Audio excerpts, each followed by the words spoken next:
Bandiraɓe mouvement fouta insoumis waɗi ɗo pottital mangal ɗo e Sinthiou Bamambé ko le 9 7e mois en 2023 tawi woni conférence de presse mabɓe ko woytude hollide moƴaji département mo kanel wondi e zone miniére gonɗo to Nennori. Bandiraɓe on calminama goto kala inde mum e yettode mum ko jinemaji walla mbiya nananji donc hande addi on ɗo ko caɗele ɗe gonduɗen caɗele ɗe ganduɗa ene gondeli ɗo woni exploitation phosphate bactérie ɗo gila taw hande suwa ene humpa hewɓe no yaari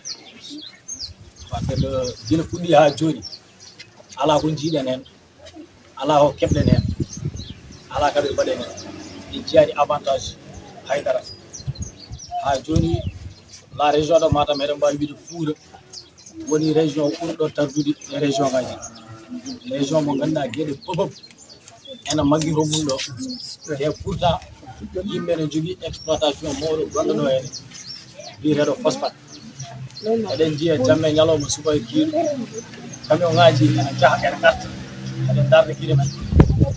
donc nana yaha ene arta ene jiyani hen ha joni gartan men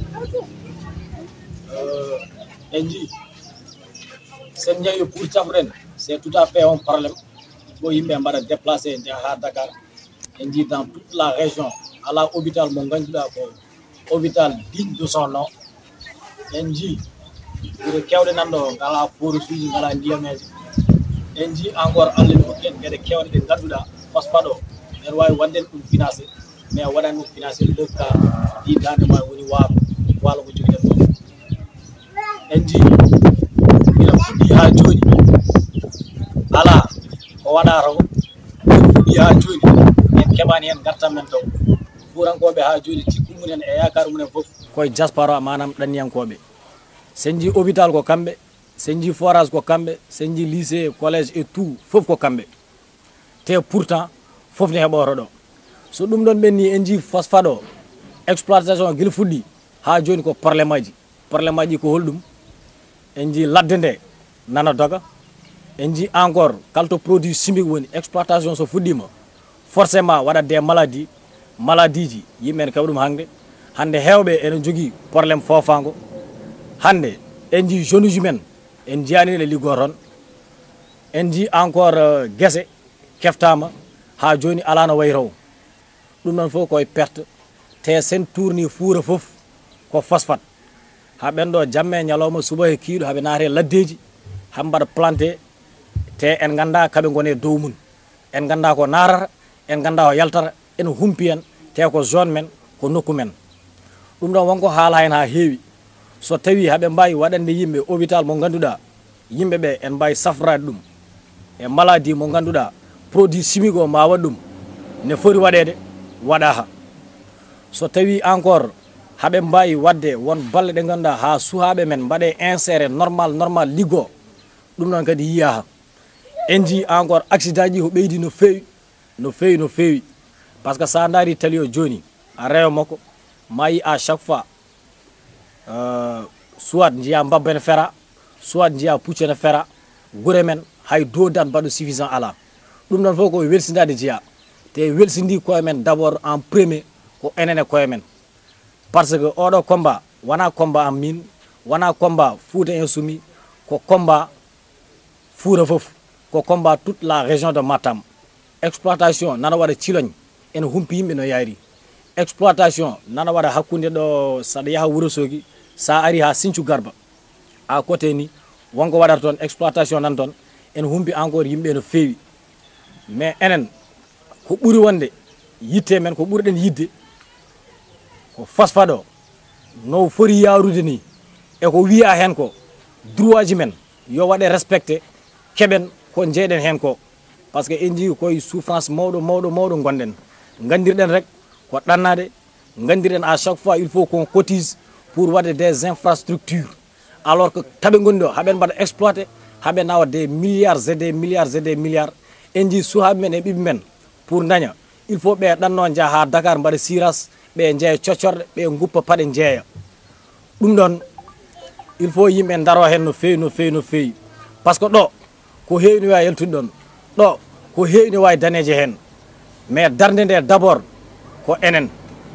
on dit nos élus locaux, c'est-à-dire nos maires, nos députés, kambe wadbe aveugle, hay gor mabbe wonda, ananta hay gor en wada défendre no kujidi, ananta hay gor en halaka ganduda ko affaire de droit men. En jiani be notre combat, gele pudden ha joni. En badi des manifestations,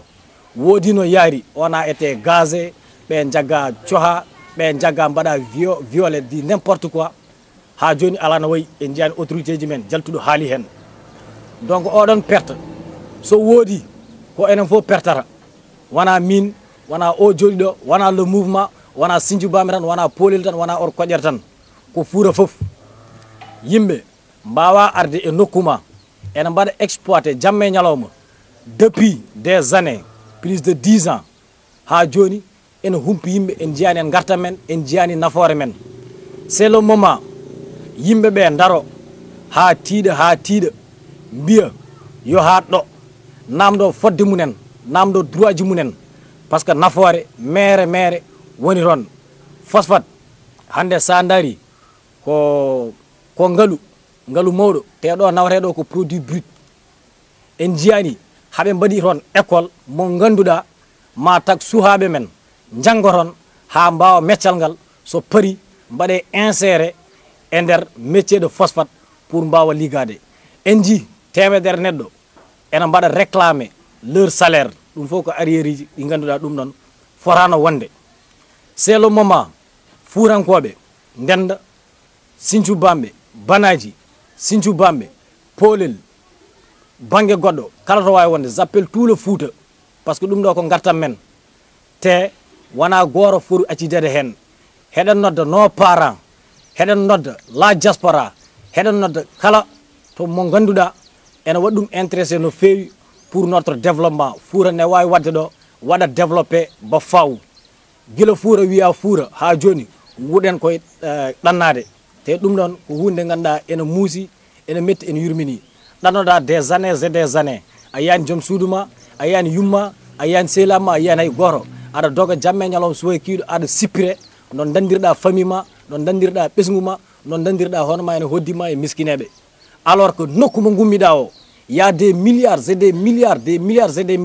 ene gummoɗon jamma e ñalawma suba e kihiɗo nokku mon yiyanen hoore mum se ji forage il faut ndenden mbaɗen pied se jiiɗi lycée il faut ndenden mbaɗen pied alors que ɗum ɗon foof so rendi kamɓe haɓe mbawi waɗanen ɗum te waɗa. Heɗen mbaɗa lancer appel à nos autorités, heɗen mbaɗa lancer appel ɓe ganduɗa ils sont bénévoles combat en waɗi ɓe ñor haɓen hen jamme ñalawma suba he kihiɗo wona yimɓeɓe hordar ɗum politique wona politique hewɓe nak so ji won hen gueɗe ene cikko ko wona politique par ce que so tawi politique en dendata ɗo par ce que mono fof en jogui kamo woni mais rendinen ɗo ko nafoore men nafoore nde ko enen dendi ɗum ko enen jeeyi avantage o so ari aussi ko enen fof dendata ko enen fof peccata ɗum ko enen fof jiyata hen koye men. Donc mbaɗiɗi yimɓe ndenda yimɓe daro kadi ɓeeɗo humpirade no fewi par ce que ne humpi hewɓe hunde nak saɗa haaɓe ɗum yataw aɗa andani ɗum hunde nak so tawi ena jaranma il faut an mbaɗa déplacé ƴeewa information ganda no yaari pour mbawa encore jeeyede e haɓeteɓe ɗo combat mo gonɗen dow caɗele liggotoɓe e arriéré de salaire ɓe joɓaka e caɗele ganduɗa kañum woni dawi e jippoli e manquement embauchement ɓe goytima noon e Fouta en jogui caɗele ala safrirde ala to janggete taw hay batte no ga kañum woni fas mo ndindori waɗani ɗo e nder département kanel tengti noon e commune aji impacté commune mo ndindori e commune mo Hammadou Hounare e commune holko ƴere ɗum faddi ɗum saabi mouvement Fouta insoumis waɗi diɗal manggal ɓe potti ɗo e Sinthiou Bamɓe gam haalde goƴaji ganduɗa kañum woni département mo kanel ko heɓata ɗo e nder fas mo ndindori.